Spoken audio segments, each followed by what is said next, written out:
الله تعالى وبركاته.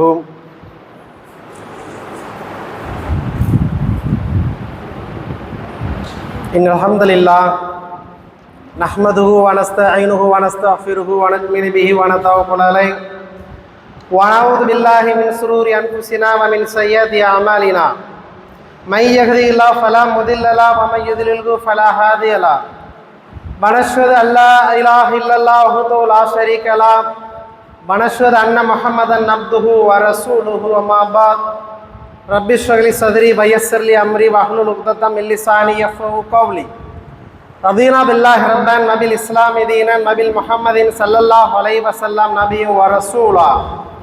கண்ணியத்திற்கும் பெருமதிப்பிற்குரிய எனது அருமை இஸ்லாமிய இயக்கவழி தோழர்களே, உலமா பெருமக்களே, ஊழியர்களே, உறுப்பினர்களே, இன்றைய தர்பியா நிகழ்ச்சியில் நமக்கு ஒரு பாடம் படிப்பனையாக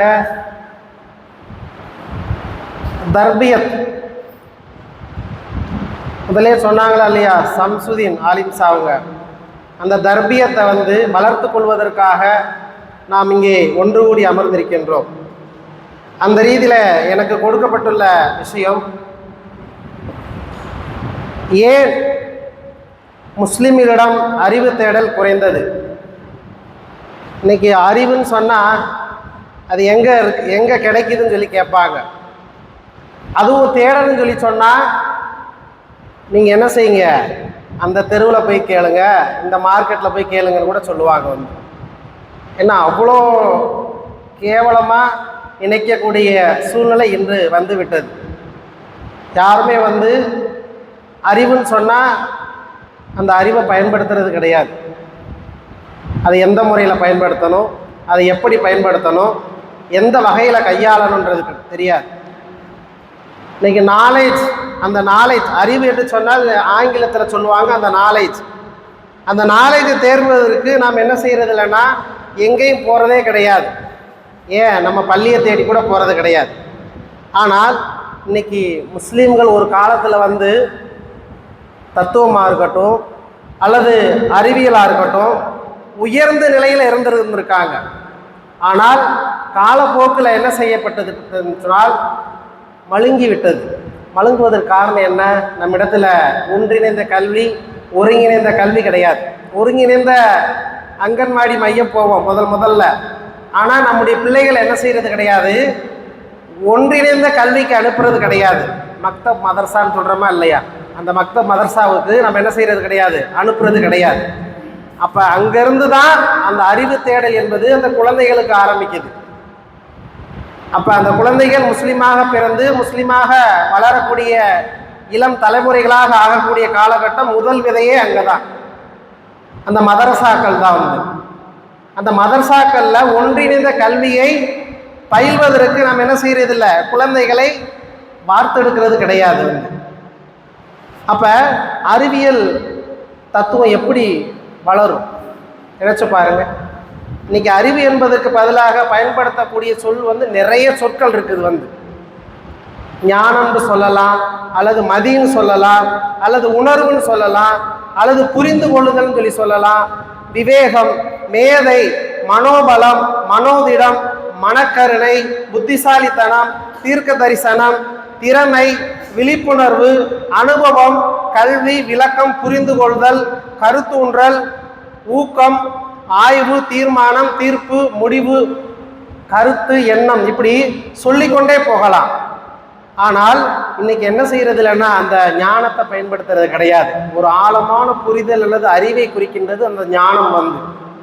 ஆனால் இன்றைய காலகட்டங்களில் அதை எப்படி பயன்படுத்துறது என்பதை மக்கள் மறந்து இருந்து விட்டார்கள். நான் முதல்ல சொன்னது போல ஒன்றிணைந்த கல்வி நமக்கு மிக மிக முக்கியமான ஒன்று. அல்லாஹ் ஜல்லஷானு தஆலா 96வது அத்தியாயம் 1 முதல் 5 வசனங்கள் வரை சொல்லி காண்பிக்கின்றான். நபியை பார்த்து, நபியே ஓதுவீராக, நபியே படைத்த இறைவனின் திருப்பெயர் கொண்டு, அதாவது உறைந்த இரத்த கட்டியிலிருந்து மனிதனை அவன் படைத்தான். நபியே ஓதுவீராக, மேலும் இறைவன் எத்தகைய மாபெரும் அருட்கொடையாளன் எனில் அவனே எழுதுகோலின் மூலம் கற்றுக் கொடுத்தான். மனிதனுக்கு அவன் அறியாதவற்றையெல்லாம் கற்றுக் கொடுத்தான் என்று இறைவன் என்ன செய்யறான்? நபிகள் நாயகம் ஸல்லல்லாஹு அலைஹி வஸல்லம் அவங்களுக்கு சொல்றான். அப்ப அவங்களுக்கு மட்டுமா சொல்றான்? ஒட்டுமொத்த முஸ்லிம் சமுதாயம் அனைவருக்கும் இங்கே சொல்லி காண்பிக்கின்றான். ஆனால் இங்கே ஏன் முஸ்லீம்களும் அறிவு தேடல் குறைந்ததுன்னு சொல்லி சொன்னால் என்ன செய்யறது கிடையாது. ஒருங்கிணைந்த கல்வியை விட ஒன்றிணைந்த கல்வி தான் முக்கியத்துவம். அந்த ஒன்றிணைந்த கல்வி எது? இஸ்லாம் சம்பந்தப்பட்ட கல்வியை தேர்றது கிடையாது. ஆனால் இடைக்கால சகாப்தத்தில் கிபி 5 முதல் 15ஆம் நூற்றாண்டின் பிற்பகுதி வரை ஸ்பெயினின் முஸ்லீம் மருத்துவர்கள் என்ற தலைப்பில் ஒரு கட்டுரை அங்கே சமரிக்கப்பட்டது. அப்போ வட அமெரிக்காவின் இஸ்லாமிய மருத்துவ சங்கம் என்னை அழைத்த போது அங்கே சொல்கிறாங்க, உலக நாகரிகத்திற்கு குறிப்பிடத்தக்க பங்களிப்பை வழங்கிய சிறந்த முஸ்லீம் தத்துவ ஞானிகள் மற்றும் விஞ்ஞானிகளின் படைப்புகளை நான் ஆய்வு செய்தேன்னு சொல்லி அங்கே சொல்லப்படுது. ஆனால் என்ன செய்கிறது கிடையாது. இந்த ஆய்வுகளுக்கு மீறி நம்ம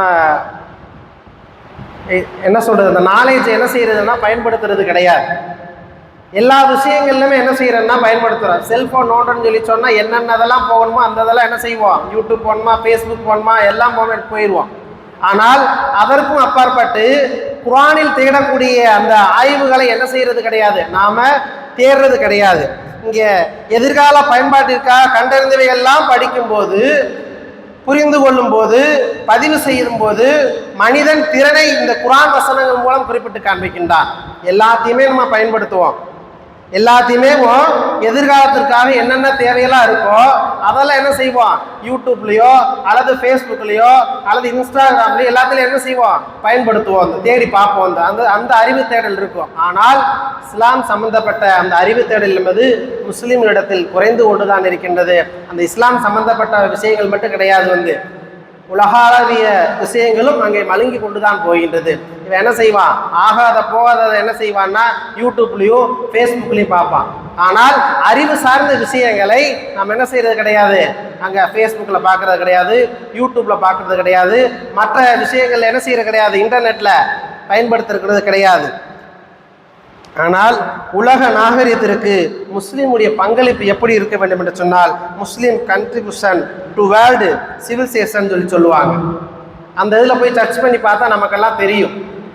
அந்த இதில் யூடியூப்பில் போனாலும் சரி, ஃபேஸ்புக்கில் போனாலும் சரி, கூகுளில் போனால் இதெல்லாம் போட்டோம்னா நம்ம அறிவியல் ரீதியாக தத்துவ ரீதியாக எதெல்லாம் சொல்லப்பட்டிருக்கிற விஷயத்தை நம்ம என்ன செய்யலாம், இதன் மூலமாக தெரிந்து கொள்ளலாம். அறிவியலில் இன்னைக்கு முஸ்லீமுடைய பங்களிப்பு அதிகமாக இருந்துச்சு. ஆனால் நாளுக்கு நாள் என்ன செய்யப்பட்டதுன்னா குறைந்து கொண்டே போனது. காரணம் என்ன, நாம் பயன்படுத்துறது கிடையாது. முஸ்லீம்கள் இன்னைக்கு பைசாந்திய பேரரசின் பிரதேசங்களை, அதாவது இன்றைய இஸ்தான்புல் துருக்கியை ஒட்டிய பகுதிகள் கைப்பற்றிய போது அவர்கள் என்ன செஞ்சாங்க, புதிய ஆய்வுத்துறைகள் வியப்படைந்து கவரப்பட்டனர். முஸ்லீம்கள் புதிய அறிவை பெற்றதோடு மட்டுமல்லாமல் 8 நூற்றாண்டுகளாக கிபி 7 முதல் 15ஆம் நூற்றாண்டின் பிற்பகுதி வரை அறிவியல், தத்துவம் மற்றும் கணிதம் ஆகியவற்றில் பெரும் பங்களிப்பை செய்தாங்க. கல்வியை ஆதரித்த அப்பாசிய கலிஃபாக்கள் பாக்தாத்தில் பைத்துல் ஹிக்மா, அதாவது அறிவு இல்லம் என்ற மாபெரும் நிறுவனத்தை நிறுவினர். இது கிரேக்கம், லத்தீன், சீனம் மற்றும் இந்திய மொழிகளில் இருந்து அரபுக்கு புத்தகங்களை மொழிபெயர்ப்பதற்கான மையமாக செயல்பட்டது. அதே தருணத்தில் 8ஆம் நூற்றாண்டில் இது உலகின் மிக விரிவான நூலகத்தை கொண்டிருந்தது. அப்பாசிய ஆட்சியாளர்கள், சிறந்த விஞ்ஞானிகள், தத்துவவாதிகள், சிறந்த